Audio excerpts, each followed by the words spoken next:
I hope I haven't forgotten anything. The Comet will be crossing any moment now.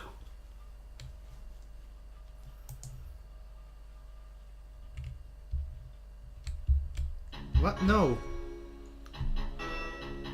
That's not fair though, because you just said, oh, you forgot something, walk towards the fucking beast. Such a shame. Alright.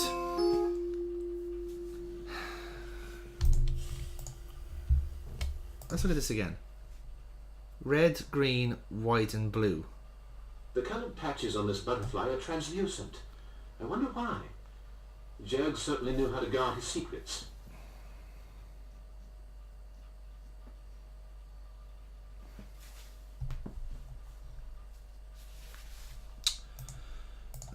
Let's see. I'm going to throw items at this and see if it works. Yeah. Because I realised then we have other, like... Oh, hang on. Wait just a minute. Because even though we put the butterfly in the camera, we're not actually, like, making use of it. Perhaps we need to actually, shine light through it. Remember he said that's because he said it's translucent. Ah. So and that is why it says in the magic rites is that you can filter it. It's like a screen. Put the butterfly into the camera. So in order to make that work, you need to have light pass through it, which means what can we work with? A lantern? No, I'm forgetting something. Okay, maybe stick gems inside. Magnifying glass. This magnifying glass is a perfect fit for my telescope. In that case, then we use the lantern. Look, now we know where to put our items. Then take those fucking gem rolls. Right, so the red is going to be... Wrong side. It's going to be... No, the red is going to be flint, because that's supposed to be fire. Maybe it's actually a goddamn ruby. We don't have a ruby, though. God damn it. So it has to be flint. Just try any of the other ones. Just see what happens. Yeah, okay. That's green there, so that should be the emerald. Well, diamond, actually. Maybe? No? No. I guess that's just for when we start up everything. Try placing something else. Yeah. Just try placing where the diamond should be. Try placing the gems you have. Yeah. And we'll find out how badly you fucked up later. Where they should go. Isn't there... I don't have a prompt. There's nothing prompting me to do. I think this is where we put the plates in now. Just try putting a diamond there. I have to try to put a diamond there. What? Yeah. I tried already. Okay. Plates. Let's take off the wrapping. I want to save just here because I think that's a good bit of progress. So. Hurry! The comet's going to cross at any Let's moment. promise now we haven't forgotten anything. So.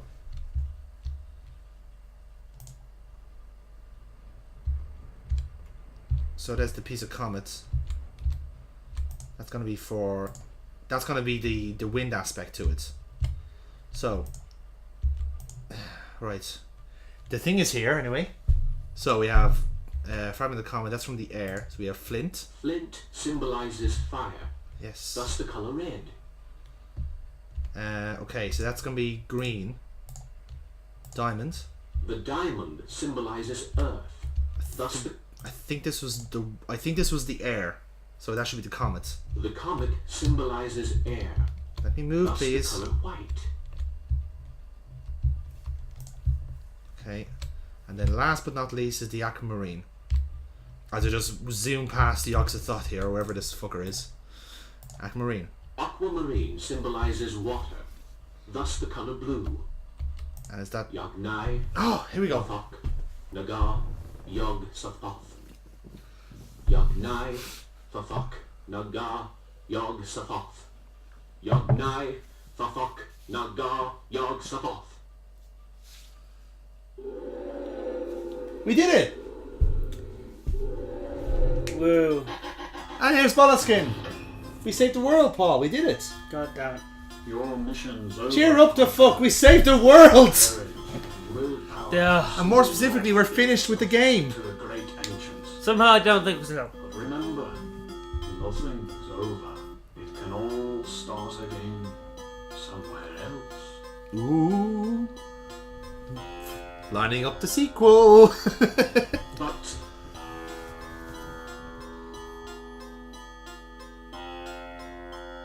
I must return to the kingdom of shadow. Aww. My task is over. I have shown you the way, but always remember this. He who That smelt is it not dealt dead, it. which can eternal lie. Oh boy. well, I'd better be getting down to the harbour. Now, that's My the ending, boat's Paul. leaving soon. You sit back and relax and enjoy this. This is the end of Shout Out to Comet. We've done it. I'd better get Oh, my we've done God. it. No, we We've haven't done done it. it yet. No, not to the ending credits. There's still so much time to fuck up. The programming will just cripple us at the end. Yes, it will. Because of course it will. Everything's ready. I'll take my leave. He says goodbye to the chest one last time. They were fine lodgings, I'll give them that. I will say, yes. Oh, we have control over this, look. Well, they heard expect us to walk the entire way. And besides, did we talk to what's her name? No, we didn't get the secret ending about meeting for 5 o'clock lunch. No. It's odd that the doctor is out. I expected more from him. Perhaps he has better things to do. Well, it's very judgmental of you, Parker, has to be said. Indeed. Yeah. Maybe he does have other things to do because he's a doctor. And he has patience, you see. Admittedly, I've killed most of them, but still. Hey, there's Bags. Big arsehole. So, you're leaving. Without wanting to be offensive, I'll be glad to see the last. Sounds like it's really dropping down now. Turn the village into a moor. I put Zeke in the slammer just in case. And I'm going to check if those gypsies have moved out. Goodbye, Parker.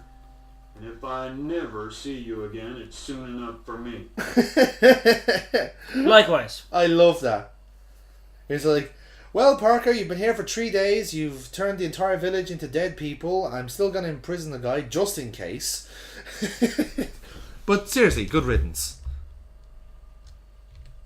Interesting character, that bag. It's a nice way of putting it, Parker. Oh, that's hey. Everyone here. Everyone, the survivors are here. Yay! Oh god. Look, all of our favorite characters are here. Dear Mr. Parker, I'm not much of a hand at making speeches. I hope you like comic relief.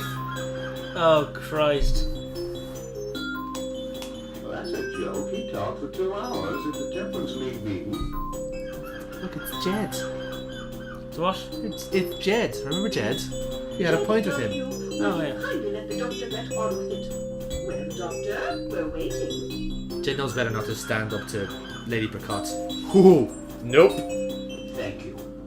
Well, as I was saying. What was I saying? Oh, yes. Well, here we are, gathered together. Even Swing managed to find time to get away from his break to be here. I think Swing is this guy. Because he'd never seen him in the game. You're speaking ill of a public official. Oh no, it's him. That's Swing, apparently. Huh. Will you let me get on with this? There. Well, to get to the point, we want to say... You Fuck ready? you. Fuck you. Die. You killed everyone!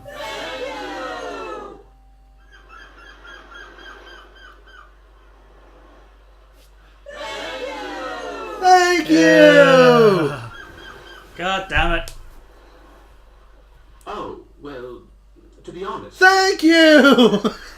Well, to be honest, I hate you all and wish you a violent death. Well, to be No honest, more to be I was said. all hoping you were You possessed. scattered the comet's shadow. That's something we can never forget. You also Now killed you 6 better of my get going. customers. Your boat won't wait. Nor can we. We cannot wait to get rid of you, boy.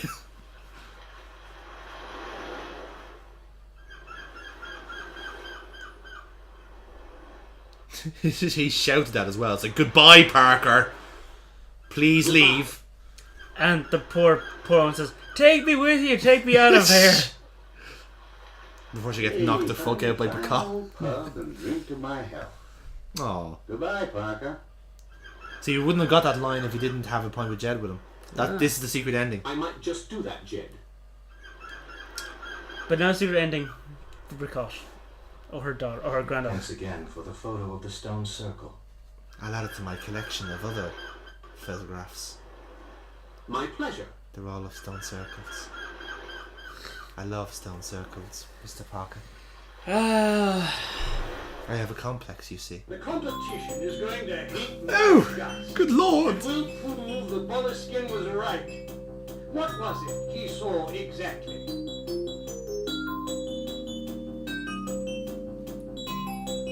It's a long story, and I'm not sure.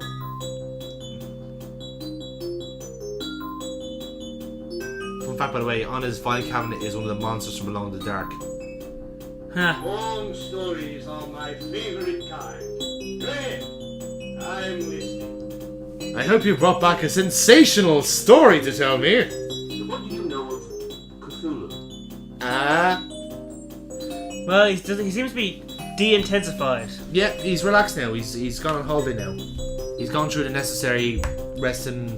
No, he's gone to work. Oh, well, whatever. Like, that was his holiday. Oh, wow. Poor bastard.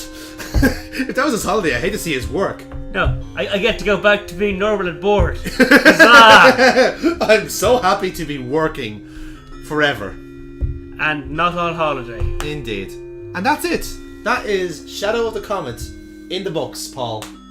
Couldn't have ended a second sooner. I think I said it. I think we said it in the recording, but "outstayed its welcome" was the phrase I used, and I think you both agree with that. Oh god, yes. Yeah, I mean, if anything, what happened was that.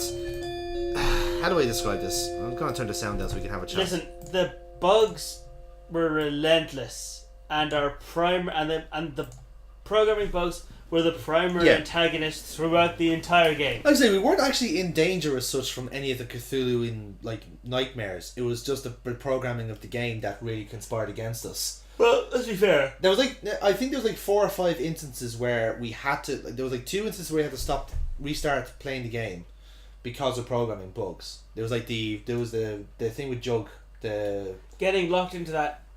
It was sequence. I was trying to unlock the Necronomicon. That was one where literally, because then I kind of figured out how this the programming works. You have to have the item active in a room, and then it just it does it by itself, which is weird because it only works for certain situations, and it doesn't really make any. It's not very logical in a way. It's only if it suits the programming that's already there, which hence why it was such a bumbled mess for some of it. The second, the bigger one then actually was the feather on the stump.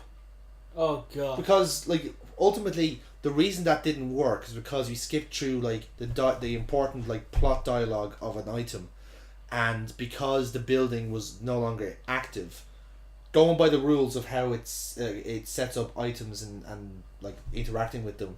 Once that building is gone, you can't look at that item again. And if you didn't read through all of it, then something along the lines then blocks you later on. And yeah, it's just very short-sighted programming all around.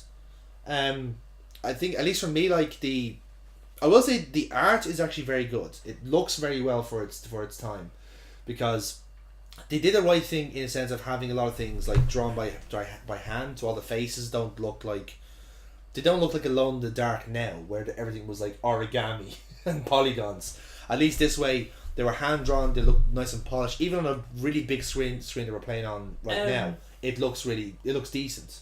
It does, because I kind of liked it that Parker normal was. It was a thing, but it really highlighted the difference between intensified Parker and casual Parker. I like that. I like the fact that there wasn't just a constant picture of him. At least it tells us he's a bit stressed out right now, as I'm sure most people are. And I think it was still, especially with Bishop, was after encountering intensified Parker, Bishop was overtly very upset. Okay, yeah, enough of this. Just very noticeably concerned. You want this? Fine. Yes. Yeah. I am not contesting this. Take everything, even take my clothes. Just take everything. Do not talk to me again. I think I did find it hilarious though that they were based a lot of the characters' faces off just well-known actors. Because obviously Jack Nicholson was a dead giveaway, and then the Dr. Cobble is a complete rip-off of Vincent Price. Yeah.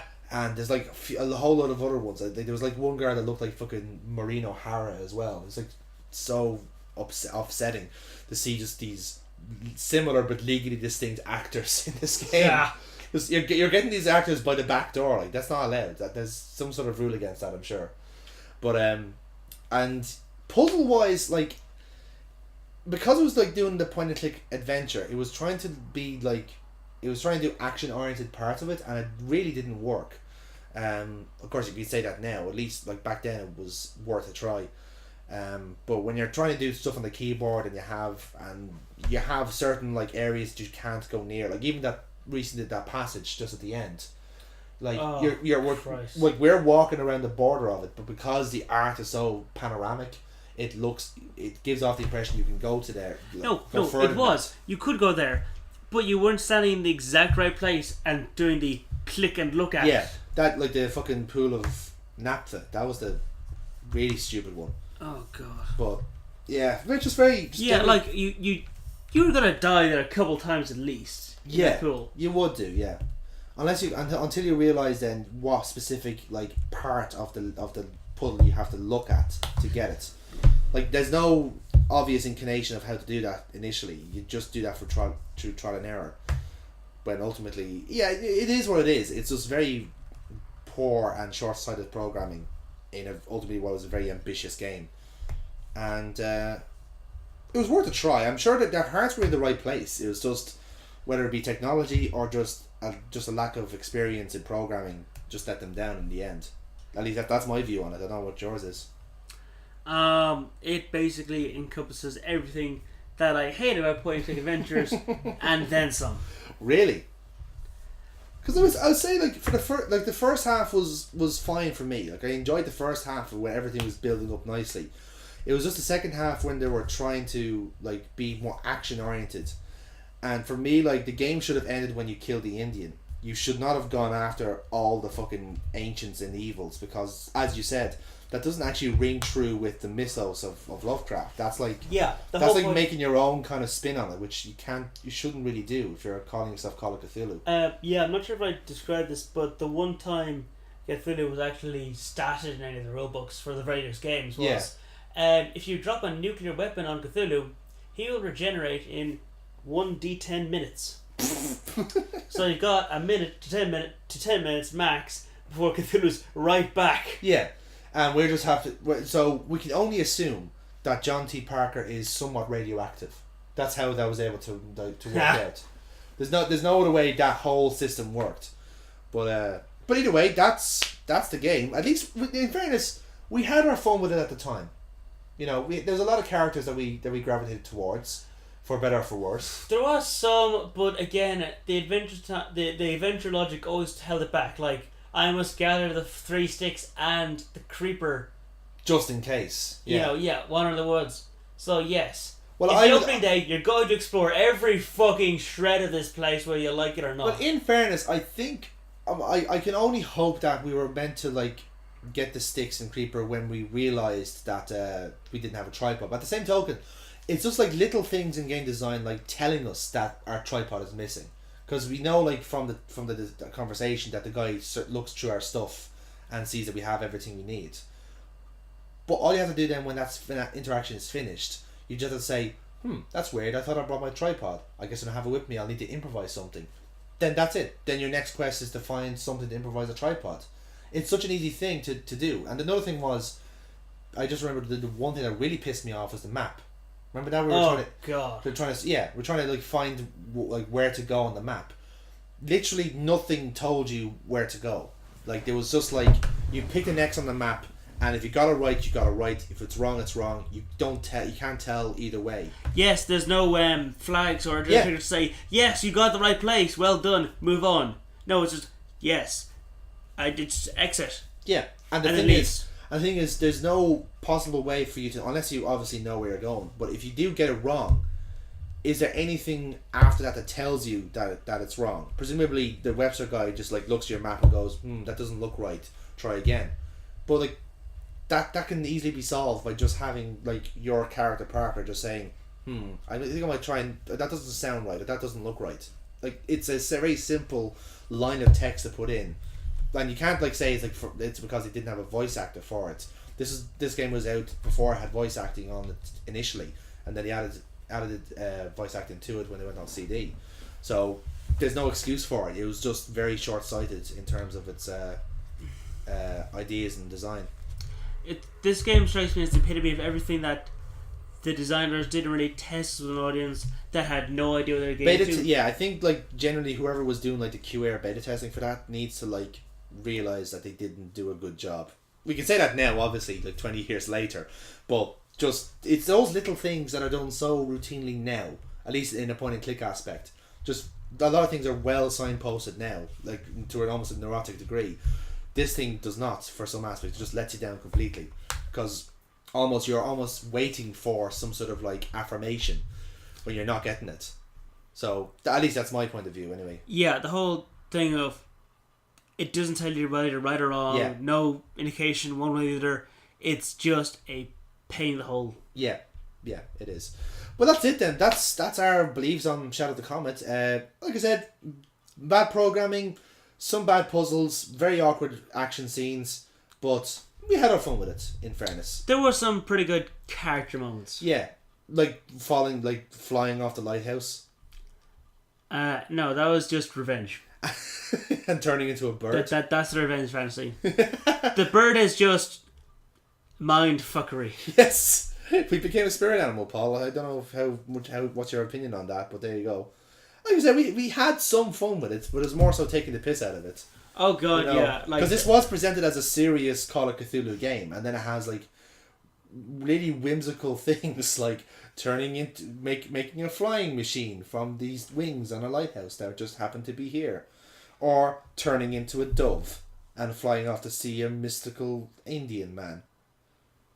Yeah, that's kind of nuts. Yeah. So that's that. There is a sequel to this game, funnily enough, if you're interested in playing it. It's called Prisoner of Ice. Oh god damn it. I can assure you that it is significantly shorter than this, and it has a completely different style of game to what you've seen. So there's no like whimsical characters to latch on to. There's no like it's quite a different breed of game. It's described as an indirect sequel to this game. Listen, as long as a lot of people die, there's clearly a whole lot of suffering, and everyone who I will inevitably hate dies horrendously, then I can put it down as a solid maybe. And that's all we can hope for in life. Well, that's that then. You can look forward to Prisoner of Ice in the next installment of the Call of Cthulhu series. So until then, I've been Jonathan. That has indeed been Call of Cthulhu, and we shall see you next time. Until then, toodle pips, everybody. Night. Good night, Mr. Parker. God damn it. Butt stuff. Damn it, Jug!